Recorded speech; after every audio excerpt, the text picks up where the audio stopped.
Hey there. How are you doing today? My name is Adiola, and I'm so excited to be here today. You know, um, last on the last episode we talked about self-worth and how it goes nowhere. Same thing with your esteem, same thing with your confidence. Whatever you've come into this world in and with is still there. Nobody touches it. But the stories that you tell yourself, the stories that other people tell you, the things that other people say you can or cannot do is what makes you think it is gone. It is not. It's there. And did you practice what I said you should do? Have you started to look into therapy? Have you started to read books? Have you started to go for conferences, meet teachers who can help you? If you haven't done it, why haven't you? Don't forget, this is you helping you. Okay? Today, I want to talk about something that, people ask me a lot about. How do you stay in a place where, people like you? So being attractive to the right kind of people. And I started to think about it, that how have I been able to do that? And I think the first thing that came into my spirit, because I'm a very spirit-minded person, is how vulnerable you are. I think one of the things that has set me apart from a lot of people is that I'm not afraid to say anything that has happened to me. I'm not ashamed. I've got nothing to hide, prove, protect, or defend. I personally believe that everything that has happened in my life has happened because I'm meant to help one person at least. So if I keep it to myself, how am I helping other people? I've also found myself in spaces where people pretend to be the things that they're not. They say the things that are not really true to them or even true at all in their circumstance, but they're trying to look good. They want to portray this personality that they really don't have because, once again, they don't understand that vulnerability is power and it's from a place of strength. We're being told that when you're vulnerable, you're weak. And that's one of the biggest lies that they've told us. When you're vulnerable, you first tell yourself that I'm grateful for the situation that has happened to me. And I never used to look at it that way, looking at it and saying, see how far I've come and how far I have grown. See the person that I'm showing up as today. See the woman that I have become. That's one of the things that I get when I'm vulnerable, at least. I don't know about other people, but I always speak from my own experiences. And when I'm able to share things with people, I also realize that people then connect. Because once again, we live in this world where everybody's trying to portray a behavior or a personality or a persona that they aren't. We have so many shields, so many walls that we have built. Now, I'm not saying you shouldn't build a gate around you, but with a gate, people can see through it, right? And things can come through it. But we build walls, mighty walls, the walls of Jericho, that it took so long for it to be able to come down, and so many people for it to be able to come down. Some people, their walls never come down. So I think that that's one of the things that has gotten me the right kind of people that I have around me. Being very, very vulnerable.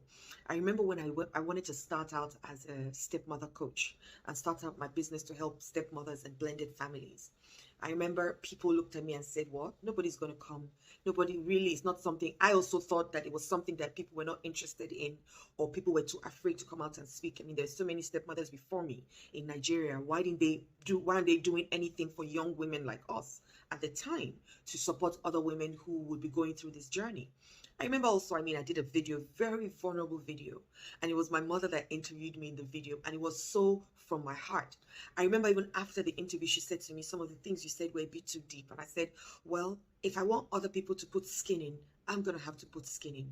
Now, I also know that I had to leave people with their dignity intact because I'm still in my marriage. Most people that come out, that talk about their marriages a lot, are out of it. And so then it's easier for them to talk about it. But I'm still in this same marriage with this same person and these same people in my environment or in my situation. How do I leave all of them with their dignity intact? And so I started to learn how to make it what I make things mean, not what the real situation could have been, because nothing means anything except the meaning you give to things. And so even I remember my husband looking at me and saying, this thing is too, why do you have to tell your story? And I gave him the same answer that I gave my mother, and gave other people the same answers that I gave my mother and my husband. Because for me, these things happen to me to be able to help other people. And because I also had a coach, Lisa Nichols, who is also very vulnerable, and that was the reason why I really connected with her. I promised myself that I would be that voice also who comes out telling the truth.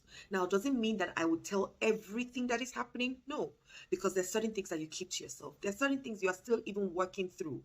I will never talk about anything outside that I have not dealt with 100%. So that when I'm speaking about it, I'm not speaking about it from pain or trauma or anger or resentment. I'm speaking about it because I have worked through it and I'm now on the other side. And so when I'm not triggering anybody else who's going through the same thing with my own venom, if you understand what I mean. So it's not everything you go out and say, but there's a lot that you can say. There's a lot that you can share. There's a lot that you can level with people, especially also if you're in the right atmosphere, you're in the right crowd, because also it's not everything you share with people. Some people can never understand what you say, and so you would have wasted your time, you would have wasted their time, you would have used information that you could have used in another place on this same people that will never understand it.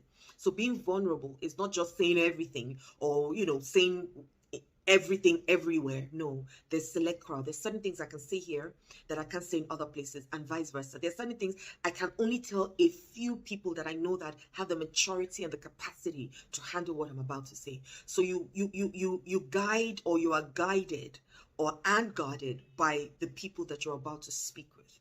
So being vulnerable, once again, was one of the things that really and has and is still helping me. Being vulnerable, definitely. The other thing I think is my empathy towards people. Now, I think also some of the things that have happened to me was to teach me how to be empathetic towards other people in that situation. Rather than being judgmental or passing labels or just saying things without actually knowing how to go deeper into any situation. So for it to have happened to me, who felt, I got it all covered, it took me a step back to be able to look at myself and say, well, if it can happen to you, it can happen to other people. So how do you then become that voice to the other people to help them through the process? So empathy and compassion, I think, are sisters and brother and sister. So you want to have both to be able to work with people regardless of what situation you find yourself in. I think I'll stop at those two: vulnerability and empathy and compassion. If you're able to have that as a human being, you would look deeper into yourself and into other people before you pass judgments. I think one of the reasons why people really find it very easy to talk to me is because I can just say, you know what, I hear you, and really it's not that much of a big deal. Because we're so hard on ourselves. And so when people say things to me, I smile and say, okay, is that all? Is that all you did? Okay, let's go and have a drink, or let's go for a walk, or let's talk about it. I'm not the one to beat somebody who is down any further. However, when we then have the opportunity and I see that you're in a better space, I can then say, oh, but you know that you could have done this thing in a different way. And they say, I could have. I'll say, okay, now that you can do it differently. I run away from using the word should, because should is condemning, and it's blameful, and it's you just, being hard on yourself. But could is hopeful. And so because I could, I still can. And that just makes it easy for me to get up and do it. So I think those are the two things. And then also maybe the last thing I'll say is smile. Smile more. People are very attracted to, and don't smile, fake smile, just the smile. Smile with your eyes, because your eyes are a window to your heart. And there's certain people that I see that smile at me and I'm like, whoa, I just saw your heart right there. And you're such a beautiful soul. And they'll be like, just with one smile, I'm like, yeah, you don't see what I'm seeing. So a smile at all times, I think, should be something that you always are ready to do, regardless of whether you know people or not. Just the smile. Imagine you looking at somebody on the street and smiling. What would naturally happen? They most likely will smile back. And so you've put a smile on someone else's face, and you've also received a smile. I think those three things, well, four things technically, can add to your repertoire of things to make you attractive and make people like you. And it will help draw the right kind of people into your circle. And you would also be drawn into the right circles. Yes? I hope I've been able to help. Once again, I only share the things that I do, I feel, I say, and my way is only a way. It's not the way. So if you feel comfortable listening to me, please listen to me. And also take some of the things that I say and act upon it. But if it doesn't resonate with you, that's also okay. Find the person that resonates with you and follow them. And you will be happier for it. Once again, have a wonderful day. Mwah. Love and light.